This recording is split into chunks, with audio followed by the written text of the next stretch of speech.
So we're going to take a look tonight at just some basics of multimeter usage if you are a vapor.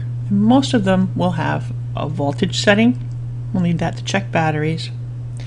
And that will be direct current for batteries, alternating current for outlets or otherwise. Mine switches by pushing a button from direct to alternating.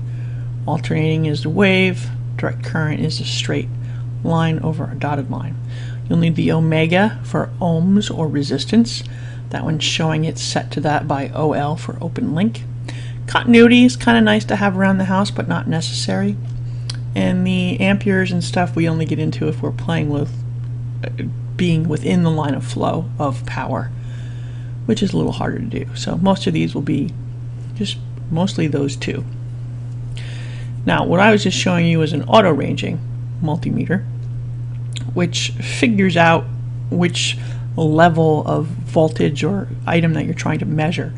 The ranging ones require you to set the basic range of the item you're looking at. So if you know that you're looking at something that's 200 volts, you have to set it to that range. If you know that it's less, you have to get it in the middle. So for most of our things, they'll be set to the bottom, and the meters can look differently, but usually you'll want the lowest setting because we're only going to like 4 ohms for an atomizer. We're only going to 4 or 5 volts for a battery.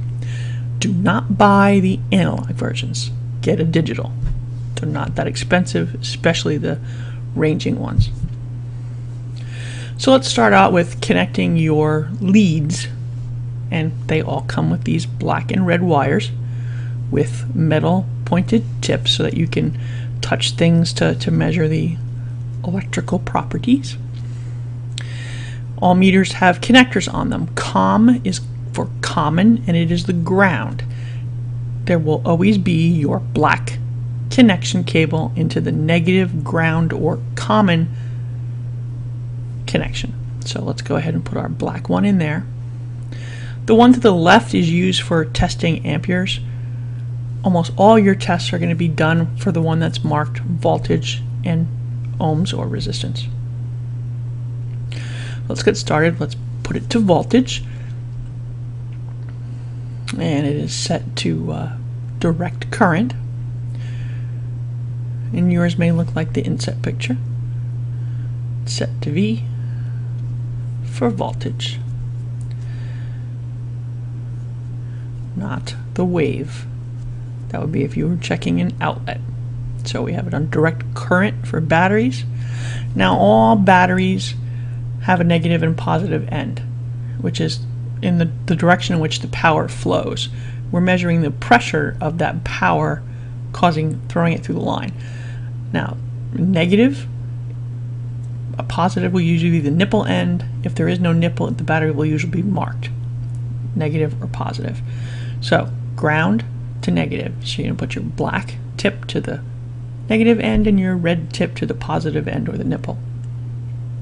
4.2, fresh battery. Now you can turn them around and do it the other way.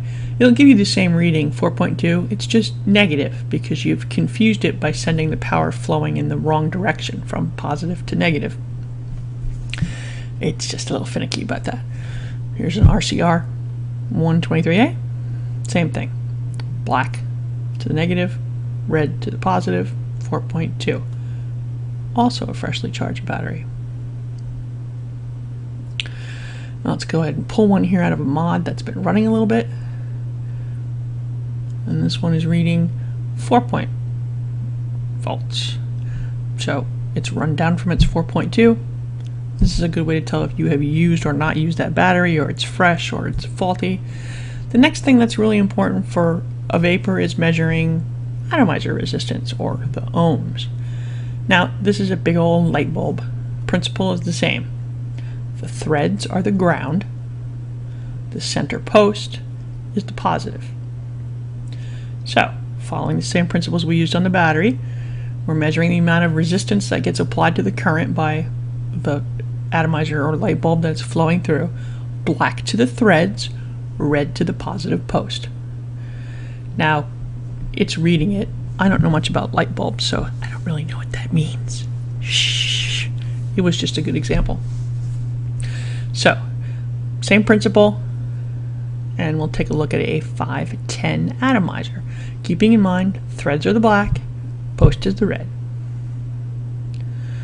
Here's a LR510,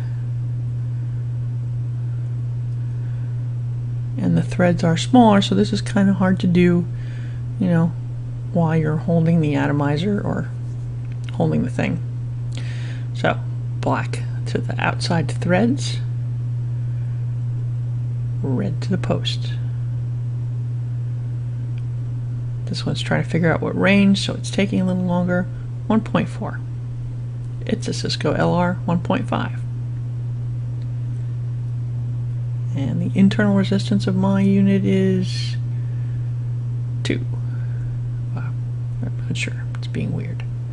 You can also, just for larks, check the resistance of your hand, meaning that there is current that can flow through the body from one end to the other. Doesn't mean anything, but it's kind of cool. Let's get another atomizer. It's high voltage. Black to the threads. I'm really not very coordinated here. Let's put it down. Black to the threads, red to the posts.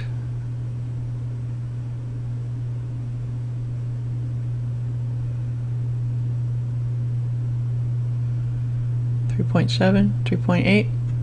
I can vape high voltage ADDI, so that's about right. And the other thing this is really useful with is I have several tanks, and sometimes I can't remember what of the different kinds of CE2s I shoved in there. Same thing. Turn it down. Black to the threads, red to the post. Whoops.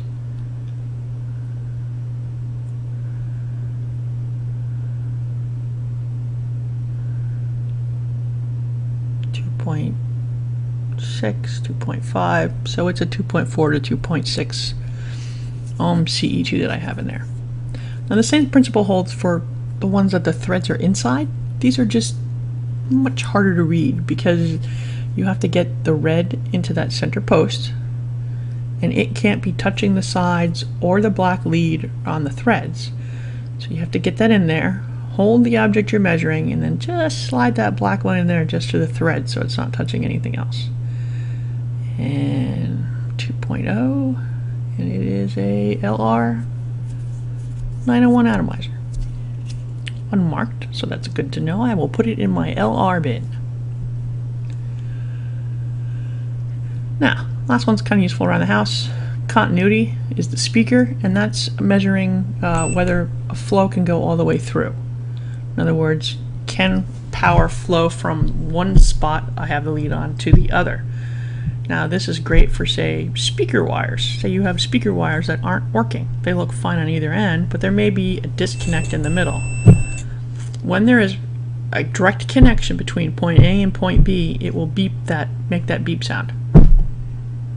So here's some RCR stereo cables. I'm going to grab one in one hand touching the red lead to it, the other one in my other hand touching the black lead, which is kind of hard to do, and there is a connection between them.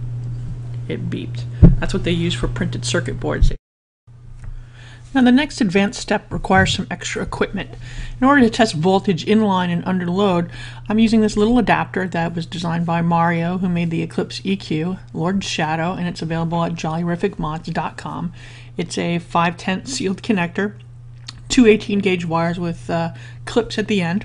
And what you do is you put the clips on your positive multimeter connection, and then you take the 510 and connect it to the mod that you want to test.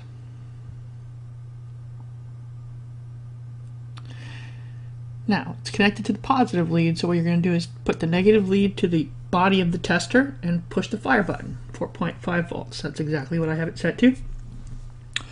Let's pop the ProVary here up to 5 volts.